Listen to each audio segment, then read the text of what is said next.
Halo teman-teman, Assalamualaikum warahmatullahi wabarakatuh. Nah teman-teman, ketemu lagi nih sama gue Madani. Dan spesial di malam minggu ini gue mau ngebawain sebuah kisah, dimana kisah nyata dari salah satu seorang pria yang mengaku menyesal telah melakukan poligami, gengs. Nah, FYI aja sebelumnya, gue mau disclaimer dulu nih teman-teman, bahwa video gue kali ini tidak memihak salah satu syariat ataupun menolaknya ya teman-teman. Ini pure hanya menceritakan sebuah kisah nyata yang dialami oleh seorang pria perihal pernikahannya, yang dimana dia memutuskan untuk berpoligami. Oke teman-teman, sebelum kita masuk ke videonya, gua mau bilang makasih banyak buat teman-teman yang udah support gua sampai sejauh ini. Dan buat teman-teman yang udah klik video ini, gua ucapkan juga terima kasih dan selamat datang. Buat teman-teman yang belum subscribe di bawah, subscribe dulu di bawah teman-teman, dan nyalakan lonceng notifikasinya supaya kalian dapat update terbaru dari konten yang akan gua buat setiap minggunya. Oke teman-teman, tanpa basa-basi kita langsung aja masuk ke ceritanya.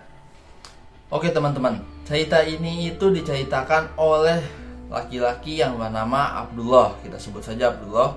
Dan dia menceritakan betapa bahagianya hidupnya ketika berumah tangga dengan salah seorang yang bernama Aisyah. Nah, Aisyah ini adalah istri pertama dari Abdullah, yang mana dia memiliki sifat kepribadian supel, pintar, ya solehah, tentunya sangat solehah malahan, dan juga memang cerdas lah ya. Itulah yang diungkapkan oleh Abdullah ketika diminta untuk mendeskripsikan Aisyah, yang mana hidupnya diceritakan sangat sakinah, mawadah, dan warahmah teman-teman. Akan tetapi memang duri dalam pernikahan menghampiri pernikahan mereka berdua. Oh ya, FYI aja teman-teman, bahwa Abdullah ini juga punya 3 anak ya teman-teman. Ya betul, 3. Ini sebelum memiliki istri kedua ya. Udah punya 3 anak. Yang pertama adalah Gozi, yang kedua Gosan, yang ketiga Bilqis. Betul teman-teman, 2 laki-laki dan 1 perempuan. Nah, si Abdullah ini, kita singkat cerita, dia bertemu dengan salah satu orang yang bernama Fatimah. Nah, Fatimah ini adalah wanita yang dipandang oleh Gozi, yang dipandang oleh Abdullah adalah seseorang yang memang lebih cantik ya, lebih muda, dan dianggap soleha juga ya teman-teman. Oke teman-teman, sebetulnya gua agak bingung gitu ya dengan wanita-wanita yang ingin menjadi istri kedua. Kenapa ya? Apakah memang dia tidak masalah dan keluarganya tidak masalah?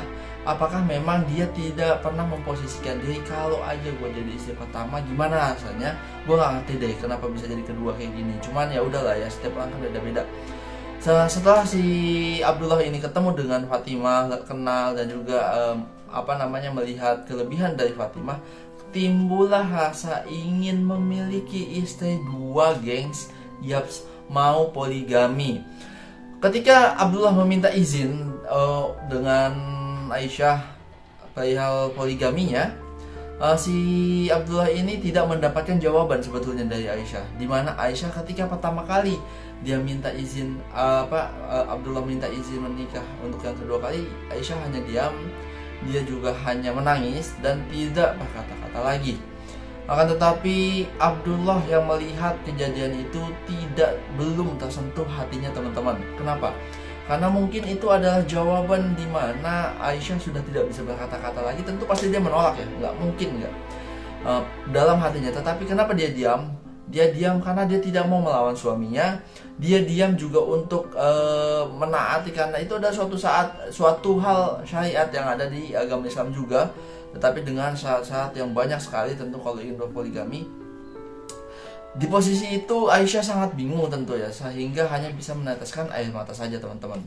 Nah, Abdullah ini dia tidak melihat itu teman-teman. Dia menganggap bahwa kelak Aisyah akan menerima posisinya sebagai suami yang memiliki 2 istri. Aduh, emang agak gila ya, maksud gue harusnya melihat kondisi itu udah cukup gitu. Cuman ya udahlah, udah terjadi, dan juga memang hatinya belum tersentuh karena cinta ya. Ya kadang kalau cinta apa aja ditobos gitu, emang deh. Oke teman-teman, singkat cerita Abdullah pun menikah dengan Fatimah. tidak ada yang begitu berubah ya di antara ketiganya antara mereka. Artinya Aisyah memang sedikit berubah, yang tadinya lebih ceria dan lebih supel sedikit lebih pendiam. Sedangkan bersama Fatimah tentu lagi kasmaran ya Abdullah juga, tapi ya menjalani rumah tangga selayaknya rumah tangga saja. Tidak terasa 1 tahun sudah berlalu teman-teman dari pernikahan keduanya antara Fatimah sama Abdullah. Nah, Abdullah ini sudah memiliki 1 orang anak dari Fatimah yang berusia 6 bulan teman-teman. Ya, anak tersebut adalah anak dari Fatimah. Nah, singkat cerita ada badai dalam pernikahan Abdullah, sehingga Abdullah mengambil jalan di mana ia harus mencarikan salah satu dari istrinya tersebut. FYI aja teman-teman, untuk pernikahan 2 istri itu gue juga kadang suka mikir gitu loh, apakah memang bisa laki-laki yang mungkin imannya tuh masih cetek-cetek, atau masih baru aja hijrah, atau mungkin baru punya ilmu sedikit, ya apa memang mungkin bisa gitu. Karena menurut gua pernikahan lebih dari 1 itu dilaksanakan ketika dia memang betul-betul orang yang soleh sekali, dia punya kemampuan finansial yang luar biasa, punya visi misi tujuan yang bagus banget, dan itu bertujuan untuk memperbanyak keturunan ya kan teman-teman. Kalau yang dinikahinnya cewek yang lebih muda gitu ya, lebih cantik, lebih segera, lebih apalagi tuh ya, lebih itulah. Artinya gue rasa bukan semata-mata dari iman aja ya teman-teman, tetapi karena dia melihat adanya godaan hawa nafsu juga tentunya. Gue lihat ini pandangan gue pribadi teman-teman.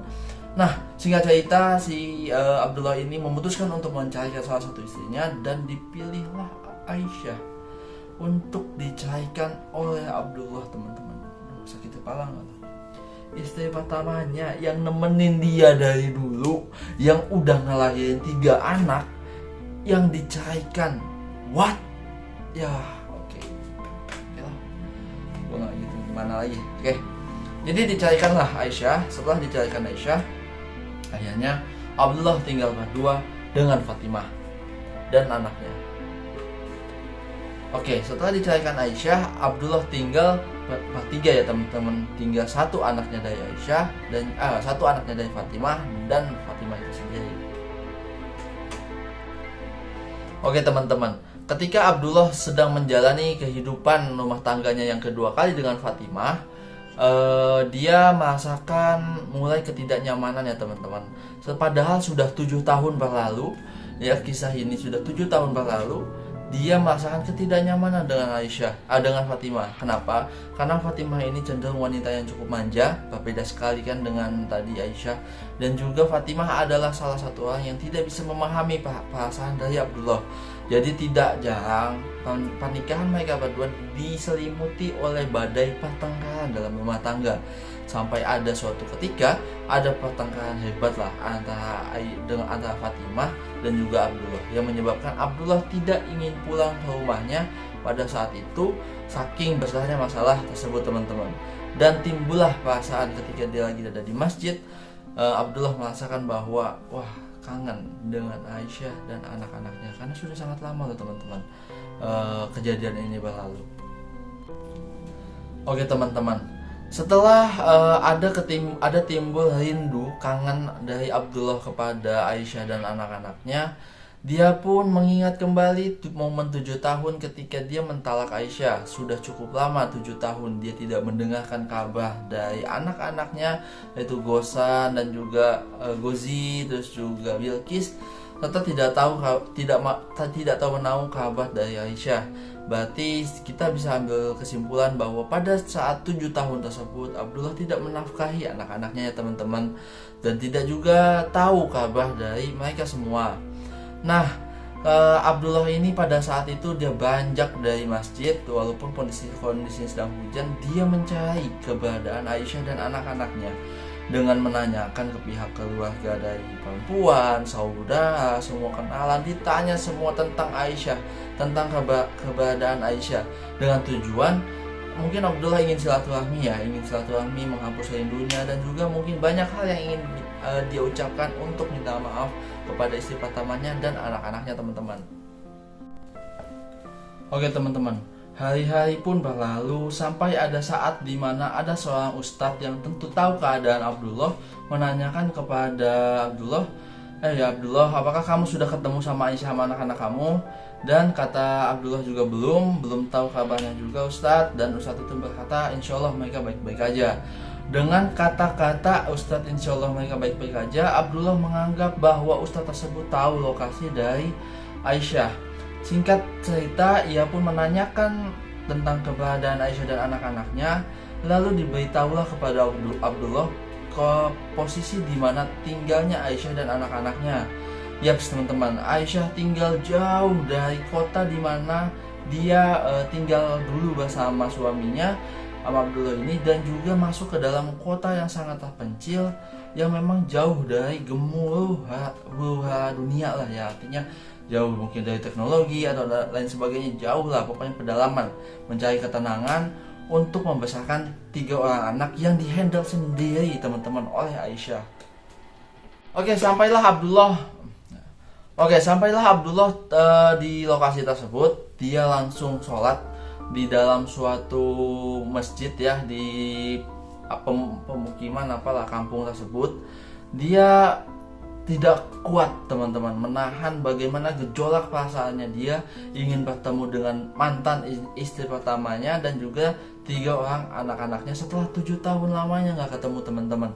Tetapi ketika ada plot twist nih, ketika Abdullah sedang sholat jamaah di masjid tersebut, ada kejutan. Ternyata yang imam di masjid tersebut adalah anak pertamanya, yaitu Ghazi teman-teman. Yaps, Ghazi itu udah tumbuh menjadi anak yang cerdas dan juga bisa dan mampu menjadi imam dan menghafal Al-Quran tentunya teman-teman. Ya teman-teman, Ghazi memang ditumbuhkan oleh ilmunya, di mana dia sangat fasih membaca Al-Quran dan juga sangat tartil sehingga dapat membuat menangis seluruh jamaah yang mendengarkan suaranya. Tidak ayal begitu pun yang dirasakan oleh Abdullah teman-teman ketika mendengarkan Ghazi mengaji dan membaca Al-Quran. Singkat cerita, waktu itu belum tahu Abdullah bahwa anak pertamanya itulah yang menjadi imam pada saat itu. Ghazi memberikan nasihat kepada jamaah dari masjid tersebut. Dia mengatakan bahwa hargailah orang yang selalu bersama kita, yang betul-betul dari awal menemani kita dan juga dari awal memberikan support, motivasi dan menemani hidup kita. Dia mengatakan hargailah orang yang selalu bersama kita. Itu yang dipegang oleh imam tersebut sehingga membuat Abdullah makin menangis lagi teman-teman. Singkat cerita, setelah sholat tersebut, Abdullah bermalam di situ bersama dengan ustadz tersebut ya yang ditanya tadi, dan dengan rencana baru ketemu dengan Aisyah itu keesokan harinya. Singkat cerita, ketika subuh berkumandang dan Abdullah juga ingin sholat ke masjid, Ustadz itu berkata bahwa kamu akan bertemu dengan putra pertamamu. Yaps, ternyata barulah tahu di situ saat selesai sholat bahwasanya Ghazi adalah imam yang mana dia adalah putra sulung dari Abdullah teman-teman. Oke teman-teman, mungkin agak sedikit gantung ya, tetapi ini kita akan sampai di akhir dari cerita ini, di mana Abdullah datang kepada Ghazi mungkin melepas kerinduannya, dan Ghazi mengatakan hal seperti ini. Ayah, ibu, Abi, Umi tidak pernah mengajari kami untuk membencimu, katanya Ghazi. Tetapi ketahuilah Abi bahwa kau tetap ayah kami, tetapi kau tidak layak untuk menjadi suami dari ibuku. Pada saat mendengar kalimat itu, Abdullah sangat amat kaget dan terpukul atas kesalahan-kesalahan masa lalunya, sehingga membuat penyesalan yang sangat amat besar yang hidup di dalam diri Abdullah, yang mana Abdullah menyesali semuanya dan merasakan bahwa kalimat itu sangat amat telaklah untuk dirinya teman-teman. Oke teman-teman, kisah ini ditutup oleh sebuah pesan dari Abdullah kepada Aisyah yang berisikan begini. Walau aku tak layak untukmu, kini kau buktikan bahwa sikapmu adalah cerminan dari namamu. Hal terindah dalam hidupku, kau telah menjadikan anak-anakku sebagai jundi-jundi sejati. Untukmu Aisyah, istriku Aisyah, dikala Allah mempertanyakan diriku tentang anak-anakku, apa yang menjadi hujahku? Untukmu istriku Aisyah, kau telah aku telah membuang berlianku. Sungguh anak-anak kita tumbuh menjadi anak-anak yang muthakin. Satu hal yang kumohon pada Allah agar ku diberi kesempatan untuk berkumpul dan menebus dosa dan kesalahan dengan kalian. Ibrah yang bisa diambil dari kisah ini adalah bahwa bersyukur selalu kepada Allah dengan orang-orang yang terdekat dengan kita pada saat ini.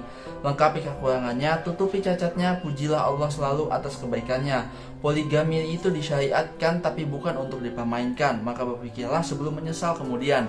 Itu adalah pesan dari penulis, di mana itu adalah akhir dari tulis cerita pada kali ini.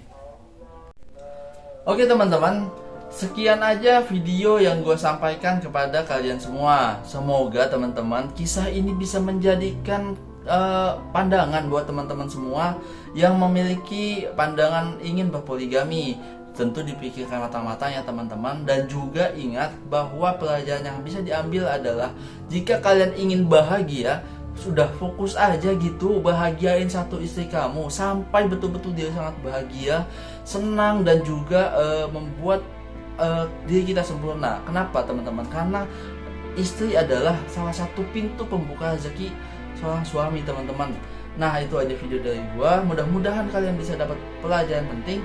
Oh ya teman-teman, di akhir video buat kalian yang ingin ikut dengan konten gua, silahkan subscribe di bawah, like, dan nyalakan lonceng notifikasinya supaya mendapatkan notifikasi dari setiap upload yang gua kasih. Yuk, makasih banyak ya teman-teman. Dadah, see you.